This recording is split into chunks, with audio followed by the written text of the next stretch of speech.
Well, what's happened? Nothing's happened. You ought to be ashamed to admit it. Where's Elliot? In there? What's he doing? How do I know what he's doing? Well, if you were half the man I thought you were, he'd be bandaging himself. Elliot's just as strong as Victor. I should like it proved. Well, there's no need to be vindictive. You were abusing Elliot like a pickpocket to me and there. Now you're standing up for him. Well, I'm beginning to suspect he wasn't quite as much to blame as I thought. Oh, really? You certainly have a very unpleasant temper. It's difficult to keep up with your rapid changes of front, but you're young and inexperienced, so I forgive you freely. Seeing the depths of degradation to which age and experience have brought you, I'm glad I am as I am. That was exceedingly rude. I think you'd better go away somewhere. After all, Elliot is my husband. Take him with you, by all means. If you're not very careful, I will. Elliot! Elliot! Let me in, please. I want to speak with you. Heaven preserve me from nice women. Your own reputation ought to do that. Oh, go to hell.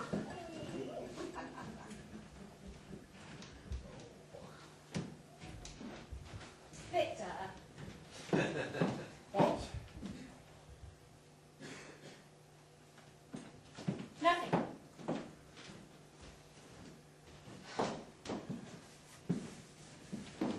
Where do these go?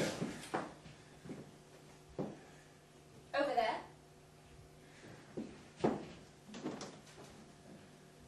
Thank you, Victor. Don't mention. What did you say to Elliot? I told him he was beneath contempt. Good. I think you must be mad, Amanda. I've often thought that myself. Have you been drinking last night? Certainly not. Have Elliot been drinking? Yes, gallons. But you used to drink before, when you were married to him. Terribly. Night after night he'd come home coughing and hiccuping. Disgusting. Yes, wasn't it? Did he really strike you last night? Repeatedly. I'm bruised beyond recognition. Amanda! Oh, Victor. I'm most awfully sorry to have given you so much trouble. Really, I am. I've behaved badly, I know, but something strange happened to me. I can't explain it. There's no excuse, but I am ashamed of having made you unhappy. I can't understand it at all. I've tried to, but I can't. It all seems so unlike you. It isn't really unlike me, that's the trouble. I ought never to have married you. I'm a bad lot. Amanda! Victor, don't try to contradict me. I wasn't I'm going bad. to contradict you. Victor, You appall me, absolutely. go on. I deserve it. I didn't come here to accuse you. There's no sense in that. Why did you come? To find out what you want me to do. Divorce me, I suppose, as soon as possible. I won't make any difficulties. I'll go away, far away. Morocco or Tunis or somewhere. I shall probably catch some dreadful disease and die out there all alone. It's no use pitying yourself. I seem to be the only one who does. I might as well enjoy it. I am thoroughly unprincipled. Sybil was right. Sybil's an ass. Yes, she is rather, isn't she? I can't think why Elliot ever married her. Do you love She him? seems so insipid somehow, so silly. Do you love him? Of course, she's pretty, but in rather a... Amanda! Yes, Victor? You haven't answered my question. I've forgotten what it was. Oh, you're hopeless, hopeless. Don't be angry. It's all much too serious to be angry You're about. talking utter nonsense. No, I'm not. I mean it. It's ridiculous for us to all stand around arguing with one another. You best go back to England and let your lawyers deal with the whole thing. But what about you? I'll be all right. I only want to know one thing, and you won't tell me. What is it? Do you love Elliot? No. I hate him. When I saw him again at Deauville, it was an odd sort of shock. It swept me away completely. He attracted me. He's always attracted me. But only the worst part of me. I see that now. I can't understand why. He's so terribly trivial and superficial. That sort of attraction can't be explained. Yes, it must sort be. of a chemical. What do you call it? Must be. I don't expect you to understand. And I'm not going to try to excuse myself in any way. Elliot was the first love affair of my life, and in spite of all the suffering he caused me before, there must have been a spark left smouldering which burst into flame when I saw him again. I completely lost grip of myself and behaved like a fool, for which I shall pay all right. You needn't worry about that. this is dead and done with, you and I might meet and be friends. That's something to hope for, anyhow. Goodbye, Victor, darling. Do you want to marry him? No. I'd rather marry a ball constrictor. I can't go away and leave you with a man who drinks and knocks you about. You needn't go on about leaving me as though I were a sort of parcel or something I can look after myself. You said just now you were going away to Tunis to die. I've changed my mind. It's the wrong time of year for Tunis. I shall go somewhere quite different. I believe Brioni is nice in the summer. Why won't you be serious for just one moment? I've told you, Victor, it's no use. If it will make things any easier for you, I won't divorce you. Victor? We can live apart until Sybil's got her decree against Elliot, and then sometime after that I'll let you divorce me. I see you're determined to make me serious whether I like it or not. I married you because I loved you. Don't, Victor. I won't listen. I expect I love you still. One doesn't change all in a moment. You never loved me. I see that now, of course, so perhaps everything has turned out for the best, really. I thought I loved you. Honestly, I did. Yes, I know. That's all right. What an escape you've had. I've said that to myself often during the past few days. There's no need to rub it in. Do you agree about the divorce business? Yes. It's very, very generous of you. It will save you some of the mudslinging. We might persuade Sybil not to name you. We might. Perhaps you'll change her mind about divorcing him. Perhaps. She certainly went into the bedroom with a predatory look in her eye. Would you be pleased if that happened? Delighted. Elliot and I have come to a decision. Oh, how very nice. What is it? Don't be silly, Victor. Look at their faces. Feminine intuition, very difficult. Feminine determination, very praiseworthy. I am not going to divorce Elliot for a year. I congratulate you. Sybil has behaved like an angel. Well, it certainly was her big moment.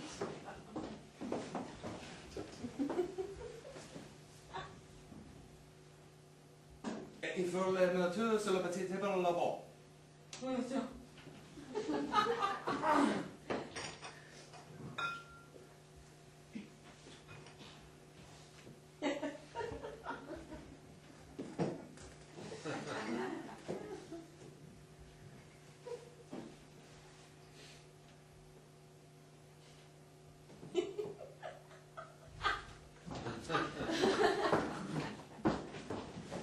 It all seems very amicable. It is, thank you. Well, I don't mean to depress you, but Victor isn't going to divorce me either. What? I believe I asked you once before this morning never to speak to me again. I only said what? With a general exclamation denoting extreme satisfaction. Do sit down, won't you? No, I'm afraid I must be going. I'm catching the Golden Arrow. It leaves at 12. Well, you have time for a little coffee, surely. No, I really must go. But I shan't be seeing you again for such a long time. Living apart? How wise. Please, Sybil, do stay. Very well. Just for a little. Do sit down, Victor, darling. Half and half? Yes, please. What would one do without one's morning coffee? That's what I always ask myself. Is it what you always answer? Victor, sugar for Sybil? It should be absurd for me to call you anything but Sybil, shouldn't it? Of course. And I shall call you Mandy. Oh, God, we're off again. What weather? What's the time? Thank you. If the clock's still going after last night, it's 10:15. Here, Victor, dear. Sybil, sugar for Victor.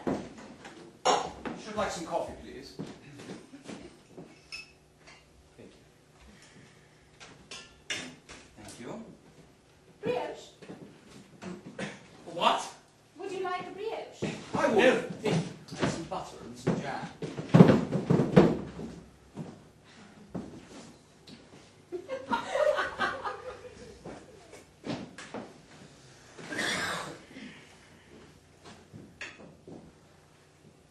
Have you ever been to Brioni? No, it's in the Adriatic, isn't it? The Baltic, I think. I made sure it was in the Adriatic. I had an aunt who went there once. I wish I'm not so much of Tasmania. Funny how the south of France has become so fashionable in the summer, isn't it? Yes, awfully funny. I've been laughing about it for months. Personally, I like hot, although of course one can lie in the water all day. Yes, the bathing is really divine. A friend of mine had a house right on the edge of Cape Ferrol. Really? Yes, right on the edge. That must be marvelous. He seems to like it very much.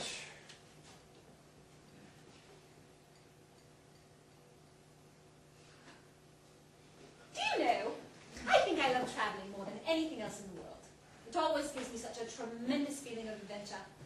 First, the excitement of packing and getting your passport vised and everything, and then the thrill of actually starting and trundling along on trains and ships, and then the most thrilling thing of all, arriving at strange places and meeting strange people and eating strange foods. And making strange noises afterwards.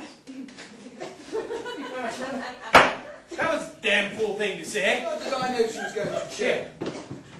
It'll be all right in a minute. You waste too much time trying to be funny. It's no use talking to Elliot like that. It wasn't his fault. Of course it was his fault entirely, making rotten, stupid I jokes. thought what Elliot said was funny. But all I can say is you must have a very warped sense of humor. Well, it's better than having none at all. I fail to see what humor there is in incessant trivial flippancy. You couldn't be flippant if you tried until you were blue in the face. I shouldn't dream of trying. It must be very sad not to be able to see any fun in anything. For fun?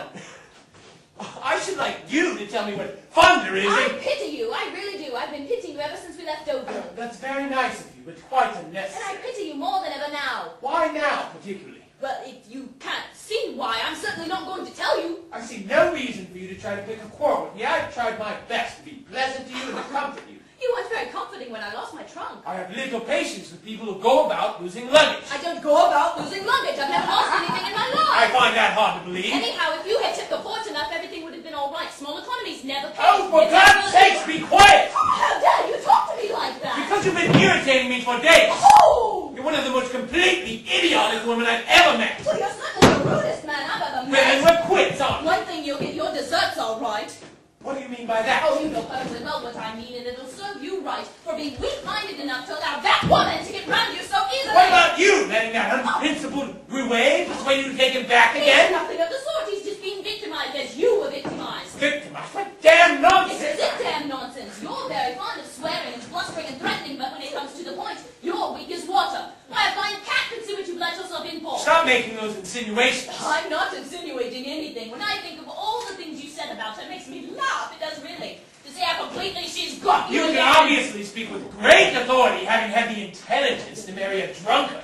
Oh, so that's what she's been telling you. I might have known it. I suppose she said he's drunk, too. Yes, she did, and I'm quite sure it's perfectly true. I expect she omitted telling you that she drank 14 glasses of brandy last night straight up, and the reason their first marriage was broken up was that she used to come home all hours of the night screaming and hitting a If he man. told you that, he's a filthy liar. He And isn't. if you believe him, well, you're a silly, scatterbrained little fool. Oh, how dare you talk to me like that? I've never been so insulted in my life. How dare you? It gives me a tremendous relief to have an excuse to insult you. I've had to listen to your weeping and wailing for days. You clacked at me and sniffled at me till you've nearly driven me insane.